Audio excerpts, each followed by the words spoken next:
In the case of the car facility month means complete calendar month. अब बाकी जगह तो अगर फर्नीचर आपको 5.5 महीने के लिए दिया जा रहा है तो 5.5 महीने का हम क्या करते हैं, टैक्सेबल करते हैं। लेकिन यहाँ पे जो कंप्लीट कैलेंडर मंथ हो जाएगा तभी टैक्सेबल होगा। अगर पार्ट ऑफ द मंथ रहेगा तो वो टैक्सेबल नहीं होगा। एग्जाम्पल भी लिखा दे रहा हूँ।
यहाँ पर इन एन अदर केस, दूसरा केस लिखवा रहा हूँ।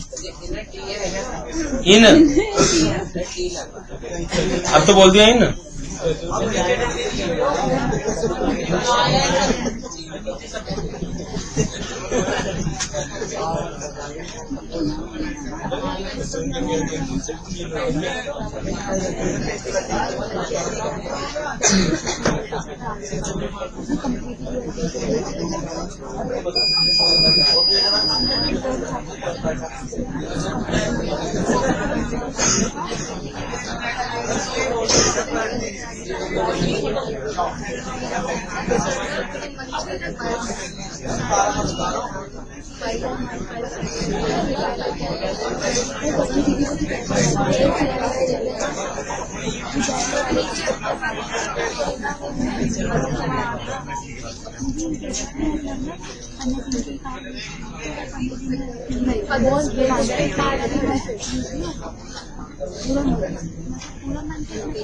पंद्रह दिन में छोड़ के आगे नहीं पीछे के लिए रहेंगे। 5.5 महीने का तो 5 महीने अरे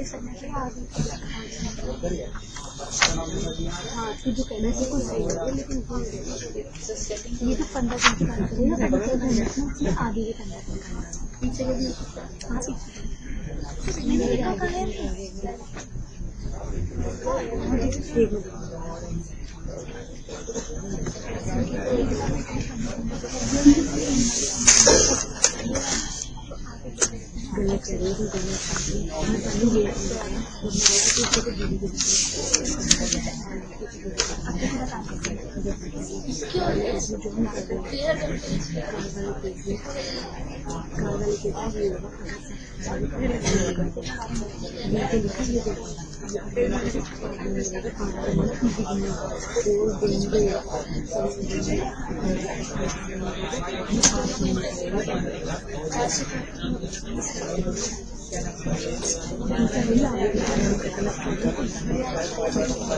कल्ले को भी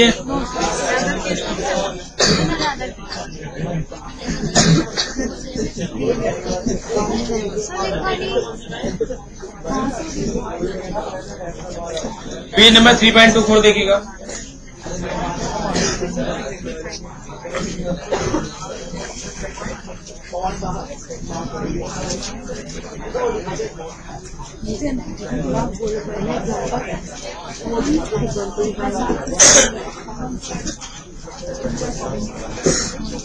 ये जो ऊपर टेबल दे रखी है वो तो मैंने आपको ड्रॉ करवा दी अपने हिसाब से। नोट में देखिएगा, जो भी ड्रॉ जो नहीं लिखवाया वो देख लीजिएगा। नोट में B point, valuation when one or more motor cars allowed. देखा जाए जब एक से ज्यादा कार अलाउड है तो क्या होगा। सारी कार प्राइवेट पर्पज के लिए भी है, ऑफिशियल पर्पज के लिए भी है। मतलब एक से ज्यादा कार जो है अलाउड है आपको, प्राइवेट भी ऑफिशियल भी, क्योंकि एक से ज्यादा कार अलाउड है लेकिन खाली ऑफिशियल के लिए पूरा टैक्सेबल हो जाएगा। सारी कार अलाउड है, सारी प्राइवेट के लिए सब कुछ टैक्सेबल हो जाएगा। एक से ज्यादा कार अलाउड है ऑफिशियल और प्राइवेट दोनों के लिए। तो रूल ये है कि किसी एक कार को, मर्जी आपकी है जिसमें भी वैल्यूएशन कम आए, किसी एक कार को तो फुल्ली प्राइवेट मानना है। क्वेश्चन में तो लिखा हुआ होगा दोनों पार्टली प्राइवेट पार्टली ऑफिशियल है, तो आपको इस तरह वैल्यूएशन नहीं करना। अगर दोनों कार पार्टली ऑफिशियल है, दोनों पार्टली प्राइवेट है, तो 2800 महीना दोनों का कर दीजिए, ऐसा नहीं। किसी एक कार को तो पूरा प्राइवेट मानना है, ठीक है ना। अब प्राइवेट मान के क्या होगा, जो एक्चुअल एक्सपेंडिचर होंगे वो सारे टैक्सेबल होंगे उसके।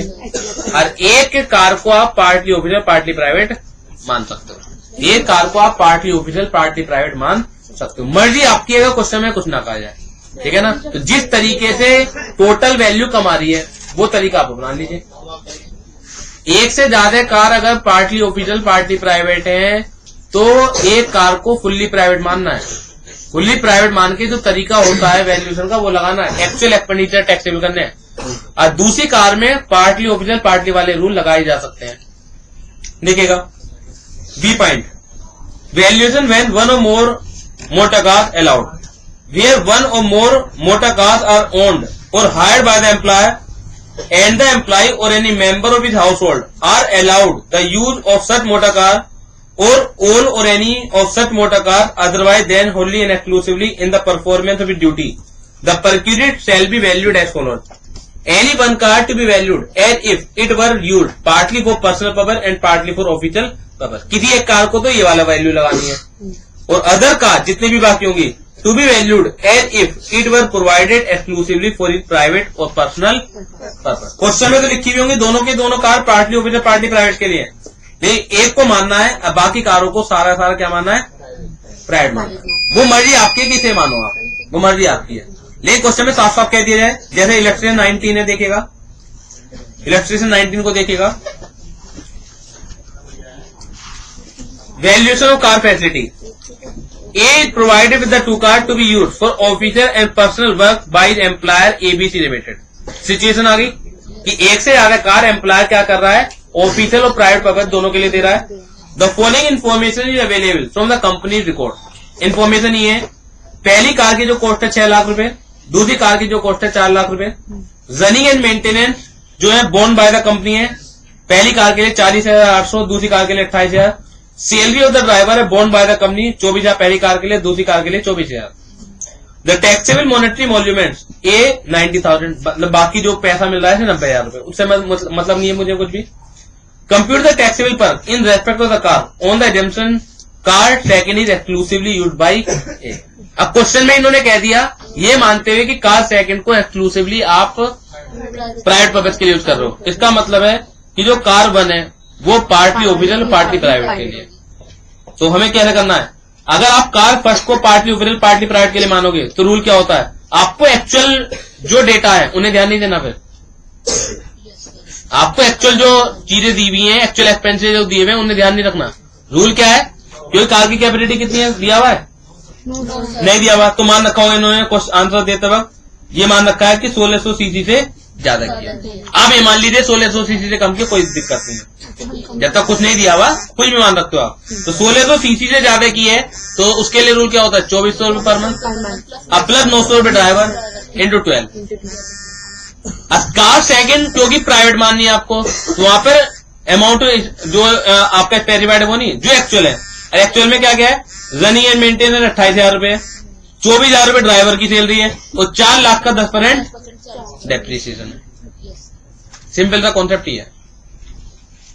एक कार को प्राइवेट पार्टली प्राइवेट और पार्टली ऑफिशियल मान सकते हो, बाकी सब कारों को क्या मानना पड़ेगा, टोटली प्राइवेट मानना पड़ेगा। और टोटली प्राइवेट मान के जो रूल होते हैं, यानी जो एक्चुअल एक्सपेंसेस हैं वो टैक्सेबल आपको करने पड़ेंगे। कोई डाउट है बताइए। क्या केवल एक ही कार को मान सकते हो, क्वेश्चन में तो सारी कार दे रखी होगी, लेकिन जो रूल है वो एक कार को मान सकते हो, बाकी को सारी की सारी प्राइवेट मानना पड़ेगा। सर इसलिए जो हमने 4 लाख का 10% पहली वाली जो यूज किया उसका लिया ना 10% इसी का तो लेंगे वो बताओ।